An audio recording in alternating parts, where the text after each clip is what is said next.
Alright, so here are my F1 2023 predictions, starting in last place, and I think that is going to be occupied by Logan Sargent. Williams don't look like they're moving off bottom spot in the Constructors' Championship unless they can beat AlphaTauri, really. And Sargent is not in great form. I think I saw something the other day that showed all the people in the second half of the F2 season, and Sargent was 8th, which is really bad for him. I think he's overrated by a lot of people, personally speaking, and really there are better candidates for that F1 seat. 18th and 19th, though, goes to probably Williams' closest competitor, the AlphaTauri people, because Gasly has gone, and in recent years, possibly the weakest lineup AlphaTauri have had for a long time. There's no sort of standout lead driver that's close to getting a Red Bull drive there, really. It's a bit of a shame that's the case, but Tsunoda, I think, will just edge De Vries, but the points that these two could possibly get will be minimal. Maybe 1, 2, 3 points this season, because the AlphaTauri also is dreadful. They'll be back. They need probably a lucky result in order to get that car into the top 10. 17th, Alex Albon. I think that there will be places where the Williams will be fast, as it has been, like Italy. It was pretty quick, but there will also be a lot of places where it is just a potting shed. And Albon, second season in the team, I don't think they're going to make the step forward, Williams, that he needs, but he is there long term. This is his project. It's just whether or not he retires before the project's completed, because they need to get, the idea is to get Williams back to glory, back to winning ways. That's Albon's main focus, but obviously the car's definitely not there. They need to try and target the midfield, but they don't really look that close to it. 16th place, Oscar Piastri. Now, you may be wondering, why have I put Piastri 16th? Well, McLaren looked woeful again in testing, but they did pull it back last year, and they looked woeful last year in testing, and Norris did get 7th place and a whole load of points, over 100 points last season. Not sure if McLaren can make that big change that they managed last season. They seem to be a lot further back, especially with the likes of Aston Martin making strides forwards. Alfa Romeo look comfortable as well. Those two teams look to be settling out, and maybe 6th place is all that McLaren can manage. It's another step backwards as well. And for Oscar, he hasn't properly raced since 2021. That's big time to be out without any meaningful long-term racing as well. So that's why I think Oscar will struggle in a McLaren that is pretty much not much better than the Williams at times. 14th and the 15th are the two Haas drivers, and I've put Haas here because I get the feeling that they're going to have the same scenario here that they did when Grosjean was at the team with Magnussen. I don't think they'll have the car to step forward. They kept locking up in testing. I don't think they've made the step forwards, and I think they're definitely probably going to struggle at times. K-Mag got lucky with his pole, to be honest, in Brazil. They did bring one upgrade all season, but obviously, like Williams, it's about getting the most out of their car. But I don't think Hülkenberg, he's 2 years out of race. He hasn't properly raced a full season since 2019. Yes, he has done the odd racing. He starred in 2020. 2022, though, he was the only driver not to score points, though in his 2 stand-in races for Aston Martin. I'm not expecting him to beat Hülkenberg if either of them survive without punching each other. 13th. Oh dear. Lando. Oh dear. Yes. I think Lando's time at McLaren is coming to an end. I don't think he's going to be there for much longer if the car is worse. If they are not fighting the likes of Aston Martin and Alfa Romeo by the end of the season, then Norris will be thinking about walking, especially if the Alfa Romeo is good, because obviously Andreas Seidel's there, so he knows him, and obviously Audi is a big draw. They are looking to invest in that team as well for the future. So I don't think the McLaren is going to be quite so good, and based off testing they look even worse than last year, which is saying something. 13th for Norris. 12th, now 12th place is Pierre Gasly. I've put Gasly 12th because of what I've heard, the Alpine isn't also is another car that is just as bad as the McLaren as well, but that's based on what testing has said. I'm not entirely sure Gasly will have what it takes against Ocon if Ocon doesn't put him in the wall like he did with Perez. I think Gasly might. I'm afraid to say that Gasly might struggle again, like he did against Verstappen. It's a step away from the team that he's raced pretty much the majority of his career with. It's going to be a new car to handle, and whether or not he can handle that car, I'm not so sure. 11th, I've put Zhou, brand new. 2022, Zhou probably underperformed, but there was some good performances. You did get unlucky at times throughout 2022. I'm not entirely sure he can break into the top 10 yet, but I do think that this is going to be a better season for Zhou. If they can get the reliability working, which obviously dependent on Ferrari for these final few years, then it could be a good season, and it's a time to remind Audi what he's capable of, obviously.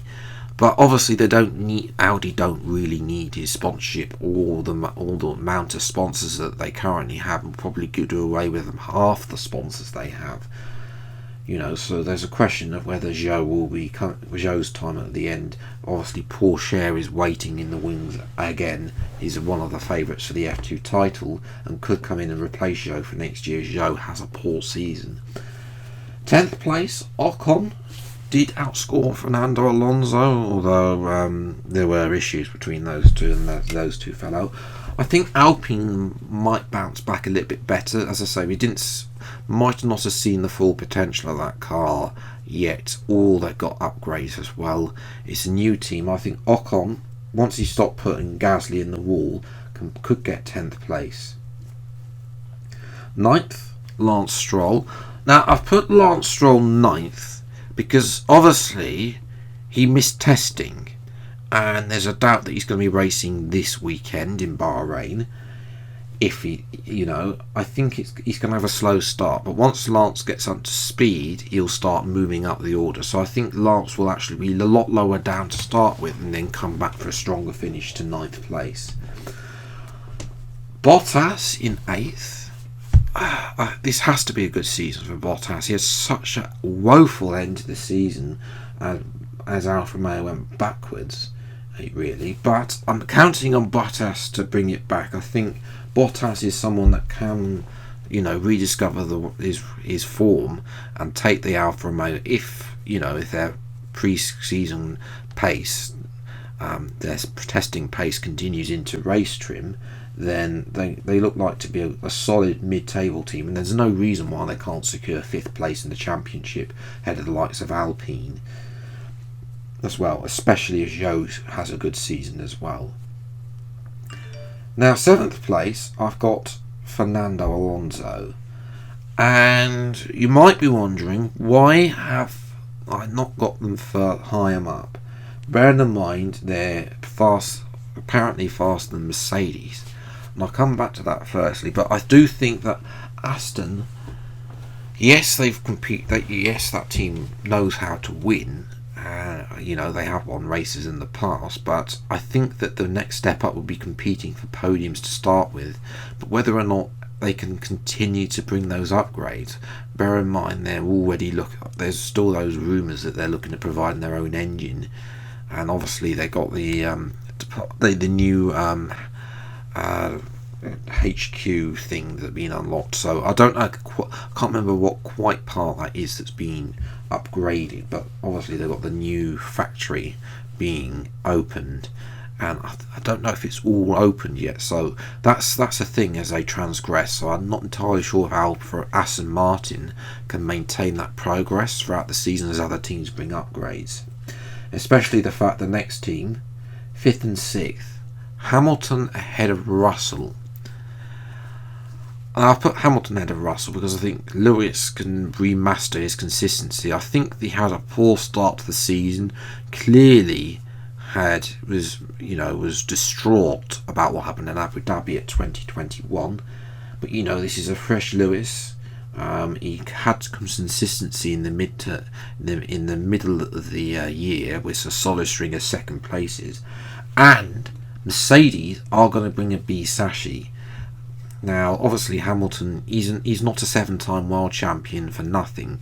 I think Lewis can get the best out of a B chassis car, and I think also if he hits the ground running against George, who had a quiet, apart from his win at Brazil, had a quieter end of the season than Hamilton.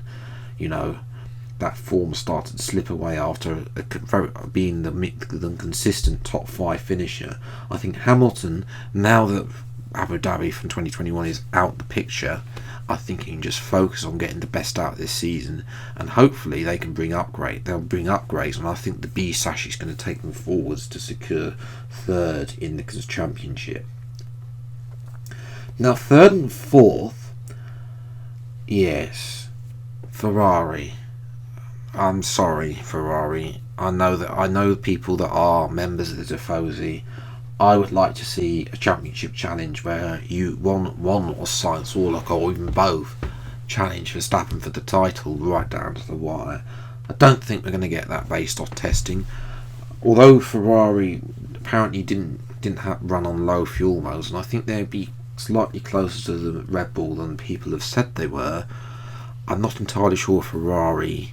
It's a new year for Frederic Vasseur, and I'm going to put, although Vasseur probably favours Leclerc, I'm putting Sainz to outshine Leclerc. I think that Leclerc will probably have some problems.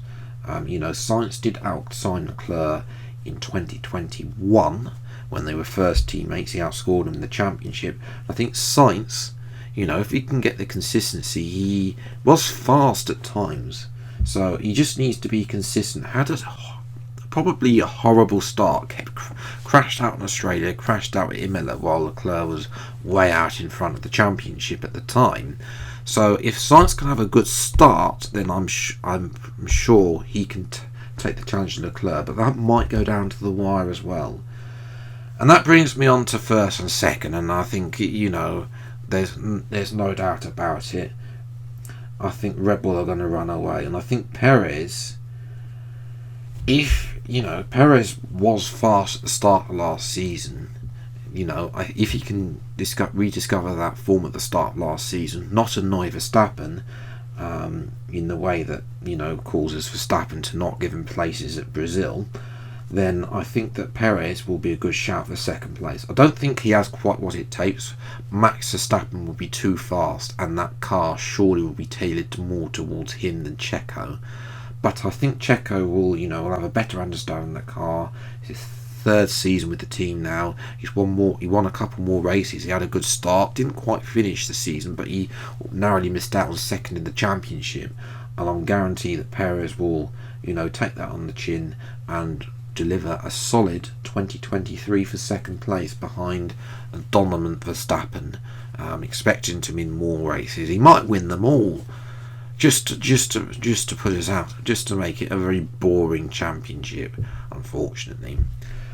So yes, that's my F1 2023 drive predictions. If you've got any of your own that you want to make, please do feel free to post them in the comments below. If you are new around here, then please do get subscribed for weekly Formula One content. Until the next video then, I'll see you next time. Take care. Thanks for watching, enjoy your day, and goodbye.